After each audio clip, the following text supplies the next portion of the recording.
นี่เขาออกปากกันแบบนี้ข่าวอยู่ลาวเว้าได้อันนี้นะบ่แม่นเฮาเว้าเอาเองเด้อข่าวลาวเว้าข่าวลาวเว้าอันนี้นะเด้อมันไหลเข้าเวียดนามมันพัวพันกันเบิดอวยต้วยเลยพวกโจรพวกนี้มันจะอยู่บ่ได้แม่นจีนแม่นแบบที่ดีหรือติดที่ผ่านมาทั่วไปทิ้งไปเพราะเราไม่รู้ไม่เห็นนั่นแหละมีหลายแม่นบ่ดังนั้นพวกล่างเงินให้เขาขายคำซื้อคำแม่นเบิดเท่าแก่คำแม่นเบิดแหละแล้วก็เข้าไปอยู่ในบ่อนมั่วสุมคอมเพล็กซ์บ่อนฆ่ามนุษย์บ่อนฆ่ากามแม่นเบิดกรรมมาหาแล้วมันบ่น้ำสาบานวัดองค์ตื้อออกฤทธิ์เลยเด้อพี่น้องเด้อให้มึงเอาไปพวกใดอยากเป็นนะพวกใดอยากเป็นโจรพวกอยู่ฝ่ายโจรก็ไปนี่มันมาขนาดนั้นแล้วพี่น้องบ่ต้องเว้าหยังหลายคนลาวเฮาให้มีหัวใจให้เป็นน้ำหนึ่งใจเดียวกันให้ร่วมมือกันฮุนเซนโกรธแค้นขู่จะฟ้องกัมพูชาว่าซั่นเด้กัมพูชาโต้กลับอย่างดุดันยื่นฟ้องเกาหลีใต้ต่อสหประชาชาติโดยกล่าวหาว่าหมิ่นประมาทบิดเบือนและละเมิดเกียรติภูมิของชาติกัมพูชาแถลงการดังกล่าวถูกเผยแพร่ออกมาในบรรยากาศตึงเครียดจนสั่นสะเทือนไปทั้งภูมิภาคประเทศที่ครั้งหนึ่งสื่อต่างชาติเคยเรียกว่าสวรรค์ของการหลอกลวงทั่วโลกกลับประกาศตนว่าเป็นเหยื่อของการใส่ร้ายตอนนี้พี่น้องจีนก็บ่ซอยเขมรเพราะจีนย่านอเมริกาจัดการลงโทษย่านอังกฤษจัดการย่านยุโรปจัดการ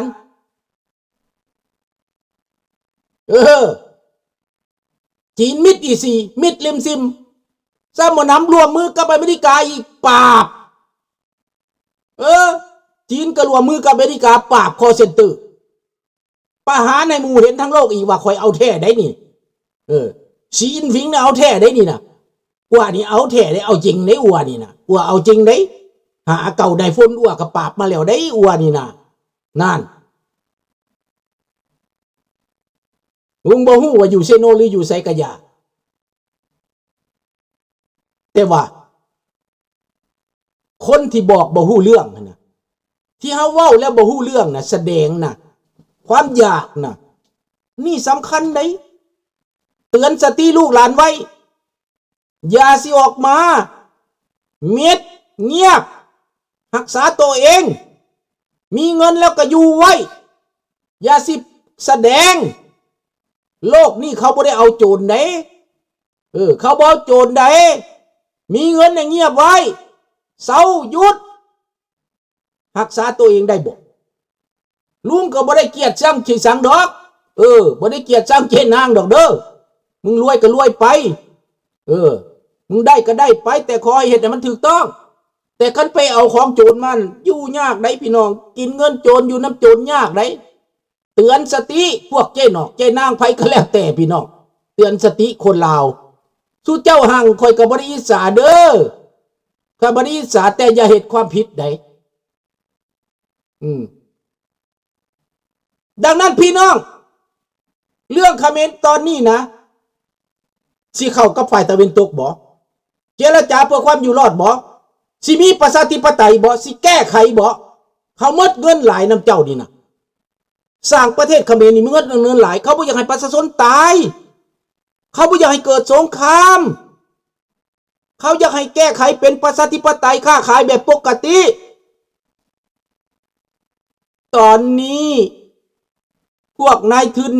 คอเซ็นเตอร์หลักขายสมบัติขายตึกขายห้างขายทุกสิ่งทุกอย่างบริษัทหนีแล้วขายในราคาถูกๆผู้ใดสิมาซื้อเอา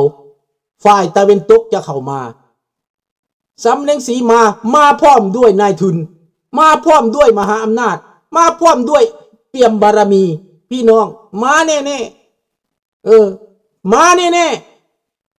บ่รอดแล้วฝรั่งเศสหนุนอเมริกาหนุนอังกฤษหนุนยุโรปหนุนแคนาดาหนุนพี่น้องทองลุนเจ้าสิไปทางใดทองลุนเจ้าสิอยู่ไสเจ้าสิอยู่ไสทองลุนเจ้าสิทำท่าว่าบ่ฮู้บ่ซี่บ่ฮู้จักหยังอินโนเซนต์เจ้าสิเฮ็ดอินโนเซนต์เฮ็ดหน้าอินโนเซนต์ใครบ่ได้เฮ็ดหยังเด้บ่ได้เฮ็ดหยังเด้พอเพียงแต่ข่อยนอนนั้นลูกไผ่ซื่อทองลุนเป็นคนดีได้สอนไส้ก็เป็นคนดีได้ข่อยปุ้นศาสตร์มาข่อยขายศาสตร์มาเป็นคนดีได้ทองอันสอนไส้ก็ได้เราเป็นแบบนี้พวกนี้และพวกลาวลิงพวกลาวคางพวกลาวบ่ฮู้เมื่อฮู้ขวัญนี่นะให้ใส่สมองแหน่ตอนข้ามน้ำของมาตอนนี้ตายหันลืมเลยบ่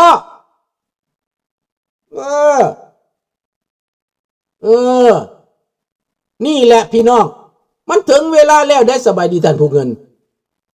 สบายดีส้มผู้ดังนั้นพี่น้องคำว่าเป็นกลางบ่มีดอกบ่มี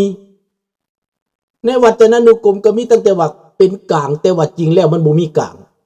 บ่มีผู้ใดเป็นกลางได้ในโลกนี้แม้ตั้งแต่สวิตเซอร์แลนด์ก็เป็นกลางบ่ได้มันเป็นคำเว้าที่สวยหรูมีแต่ความถูกต้องกับความผิดเท่านั้นจะผิดหรือจะถูกเท่านั้นแหละคนนั้นบอกว่าเป็นกลางมันเป็นไปบ่ได้คนบ่อยากเห็นหยังแล้วว่าตัวเองเป็นกลางแต่ที่จริงตัวเองฝักใฝ่แนวใดแนวหนึ่งระหว่างคำถูกกับคำผิดนี่มันเป็นกลางได้บ่ขนาดครูบาในวัดก็ยังเป็นกลางบ่ได้ข้าพเจ้าบ่เห็นว่าครูบาในวัดเป็นกลางได้บ่ได้เห็นแก่ตัวเองคือกันได้คันมันแตะต้องตัวเองนี่อยู่บ่ได้เต้นโด่งโลดพระก็ได้ไม่สิเป็นกลางจังไดบ่มีข้าพเจ้าบ่เชื่อเด้อ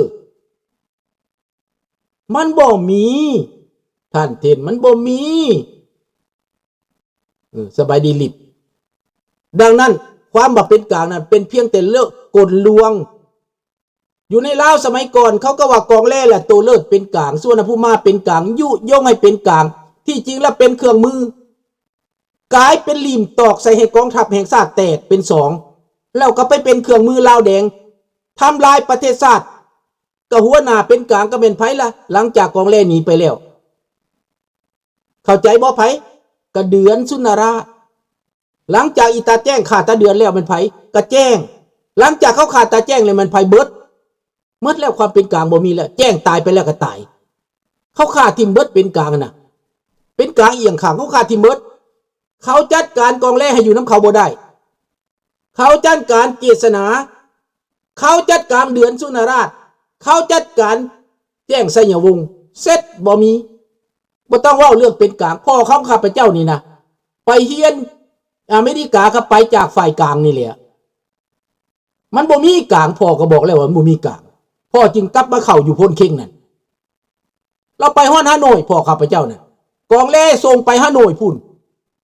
พ่อข้าพเจ้ากับลุงข้าพเจ้าถามกองแร่ส่งมายังฮานอยนี่น่ะค่อยบ่ได้มักแก้วนะเราอ่ะเราก็พาลูกน้องโตนพันกว่าคนพุ่นเด้พากันโตนเข้ามาพันกว่าคนได้พี่น้องแตกไปคนละที่ประเด็นบ่มีกลางหั่นน่ะมันเป็นอุปโลกขึ้นมาเฉยๆคำว่าอุปโลกเข้าใจบ่อุปโลกอุปโลกเพื่อความถูกต้องของคนสวรรค์เขตหลงความเป็นกลางนี่ตายย้อนเสือกองแลพี่น้องคนสวรรค์เขตกลางอะไรก็ไม่รู้ขนาดมาอยู่ประเทศนอกแล้วนะ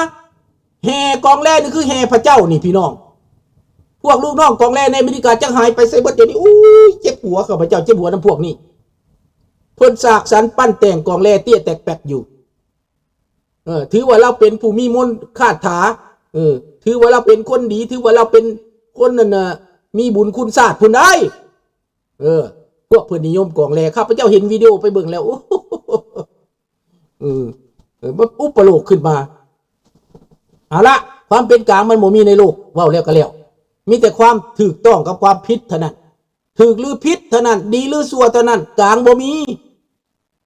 ยุติธรรมก็ยังบ่กลางคันตัดสินฝ่ายนี้ฝ่ายนี้ก็เสียใจมันก็ยังบ่กลางอยู่หั่นน่ะมีแต่ว่ามันถูกหรือมันผิดเท่านั้นศาลก็ยังบ่กลางได้พี่น้องเนอะเอาพี่น้อง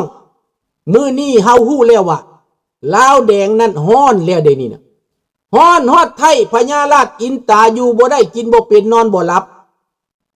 การเงินของบักทองสิงห์ธรรมวงศ์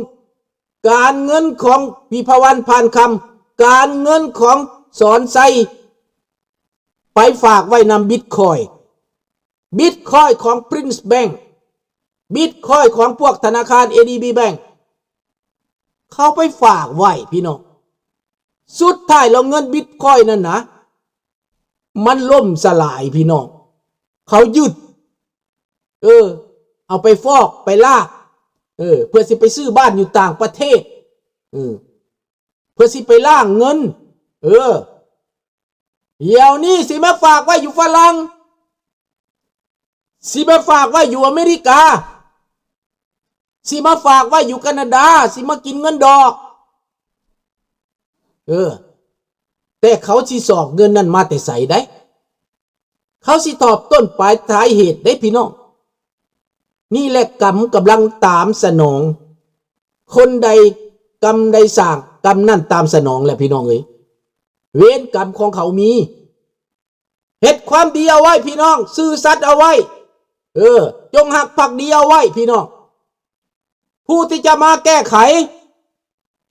ขี่ม้าขาวมาก็มีแต่เจ้าสุริวงศ์สว่างกับเจ้าทายาทว่างนั่นแหละพี่น้องที่จะรวบรวมคนลาวเต้าตุ่มจิตใจคนลาวได้ด้วยพระพุทธศาสนาด้วยบารมีของพระองค์ที่ทำคุณงามความดีบ่ได้เข็นฆ่าพ่อแม่พี่น้องประชาชนแต่บ่มีผู้ใดโฆษณาแต่บ่มีผู้ใดเว้าแต่บ่มีผู้ใดโปรโมทซื่ออันลาวแดงสัวคือหมานี่เขาโปรโมทว่าดีเพิ่นก็ว่าดีเขาชมเชยเพิ่นก็ชมเชยนำบาดบรรพบุรุษตัวเองเขาไปฆ่าแบบบ่ได้มีความเป็นธรรมบ่สมแน่ว่าซั่นอยากเป็นเจ้าฟ้าแผ่นดินพันว่าบักสุริยาบักตู้หล่อแล้วก็บักล็อกกี้บักล็อกขี้เดียดพวกนี้นะพี่น้องมันจะตายอย่างหมดพี่น้องตายอย่างหมดมันติดเวรกรรมของพวกมันปันจรวดพี่น้องบ่นานเดี๋ยวก็เจอเดี๋ยวก็รู้ไม่ต้องห่วงลุงสุนทราขนกระบลุนมึงสิตัดคลิปกูไปด่าไปป้อยกูก็บ่ได้หนาวได้ฮ้อนบ่ได้เจ็บได้ปวดทุยพี่น้องข้าพเจ้าบ่ได้แค่อีหยังเพราะว่าข้าพเจ้าเชื่อมันในข้าพเจ้าเองว่าเกิดมาทำความดีเกิดมาสู้เพื่อคนอื่นเกิดมาเสียสละบ่ย่านบ่เก่งเอาลูกหลานเป็นกำแพงเอาลูกหลานเป็นพลังอันมหาศาลที่จะกระโถมโลมใส่พวกโจรพวกมารเหล่านี้ให้มันจบมันสิ้นไปมันคนยาเสพติดเข้ามาทำลายลูกหลานลาวเบื่อเมาลูกหลานลาวพวกท่านก็เห็นกับหูกับตาเริ่มต้นผู้ที่เอายาเสพติดเข้ามากับบริษัทพัฒนาผู้ดอยพี่น้องนายพลแจ้งไสยวงศ์ค้าขายยาเสพติดเลี้ยงกองทหารว่าสิได้ผลดีลาวด่างบิตคอยกอนอเมริกาเทคโมนี from Prinsco บ่ได้แล้วตอนนี้เอาบ่ได้แล้วท่านผมมาเอาบ่ได้แล้วคงก่ององเตียนบิตคอยคงก่อแล้วคงก่อเตียนเลยเนอะคงก่อเตียนบิตคอยเลยเนอะบ่มีบักตุหล่อบ้ากันซาอาชีพเห็นมันอยู่ในฟาร์มมันสูบซาหลายมันบ้าขึ้นก็เยาะกองย่องโอ้เป็นตาหัวเว้ยพี่น้องบัดข้าพเจ้าทามาแม่มาแคนาดาขึ้นเวทีกันแม่มิดอิ่มซิมปันหมามันญาติมาเลยแม่มีกรรมการให้อยู่ให้โอกาสนะเอากับลุงสุดาราให้โอกาสได้ตุรอได้มึงนุ่มมึงอายุนุ่มกู70 กว่าแล้วมามึงมาจะรอท่ามึงอยู่เด้อบักตุรอคันบ่คักเอาบักเสือมาอีกเอาบักเสือมาก็ได้หนุ่มปานใดลุงก็บ่ญาติเพราะว่าลุงมันใจเด็ดมึงมาเลยบักเสือข้ามแดนมาเด้อมึงมาอยู่นี่เขารับต้อนดีอยู่ดอกมาโลดดังนั้นแหละพี่น้อง